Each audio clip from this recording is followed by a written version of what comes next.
Bismillahirrahmanirrahim. Assalamualaikum warahmatullahi wabarakatuh. Jumpa lagi dengan channel Target Farm. Kali ini kita akan berbagi pengalaman tentang ternak sapi dengan cara bagi hasil. Saat ini karena weekend, jadi kita punya kesempatan buat mengunjungi salah satu sapi yang ada di petani. Nah, sapi yang kita titipkan di petani ini kebetulan tidak jauh dari rumah, artinya kita bisa jangkau setiap saat atau pada saat ada kesempatan. Alasan kenapa kita menitipkan sapi di sini karena di sini mempunyai rumput yang cukup melimpah, teman-teman. Dan ini Pak Gusti, salah satu teman yang cukup kami percaya untuk menemukan orang yang nantinya akan memelihara sapi yang kita punya dengan cara bagi hasil. Nah, saat ini kita akan ke rumah salah satu petani yang memelihara sapi yang kita titipi kemarin. Nah, sekarang kita sudah tiba di tempat yang memelihara sapi.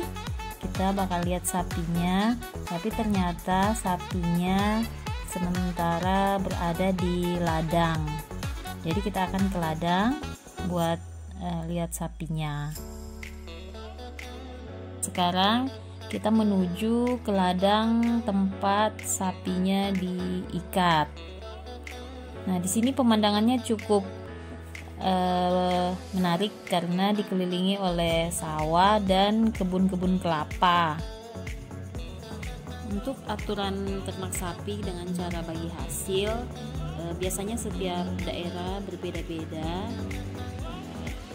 Namun aturan ternak sapi di tempat kami biasanya di sini, jika kita menitipkan induk, maka tahun pertama saat induknya melahirkan biasanya diberikan kepada pemilik sapi. Kemudian nanti tahun berikutnya setelah indukannya melahirkan baru diberikan kepada petani yang merawat sapi. Hasil pertama yang dipelihara oleh petani tadi akan dipelihara oleh petani selama 6 bulan. Nah, setelah jangka waktu 6 bulan, apabila anak sapinya jantan, maka kita akan menaksir berapa harga yang pantas untuk anak sapi tersebut. Misalkan kita contohkan 5 juta. Nah, kemudian petani memelihara sapinya sampai, anggap saja sampai Idul Kurban.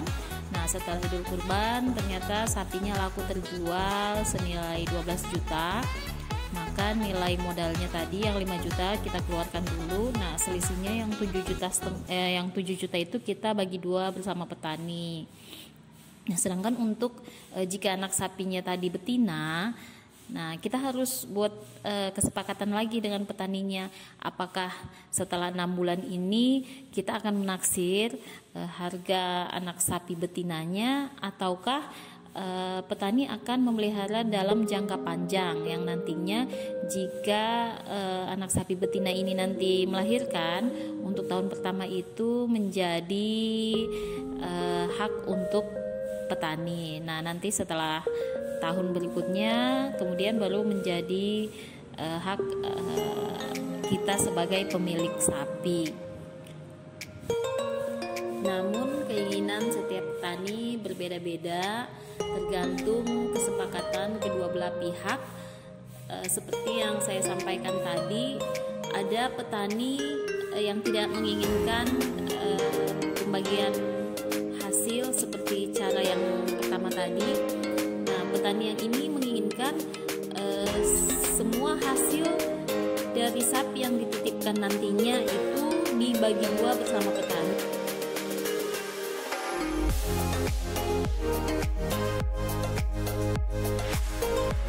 Buat teman-teman yang punya niat ternak sapi dengan cara bagi hasil,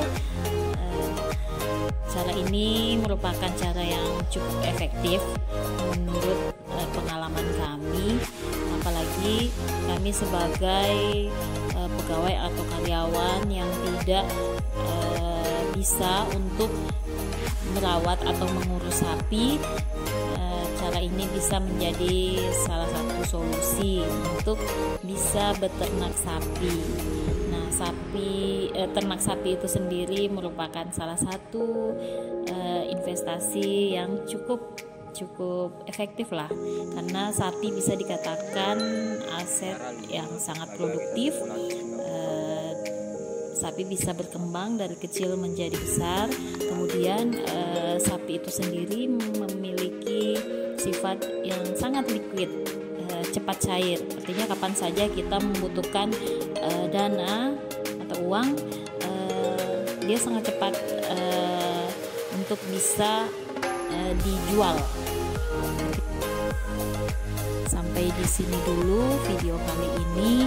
Semoga apa yang kami bagikan tadi dapat menjadi inspirasi atau mungkin bisa bermanfaat bagi teman-teman yang ingin ternak sapi dengan cara bagi hasil.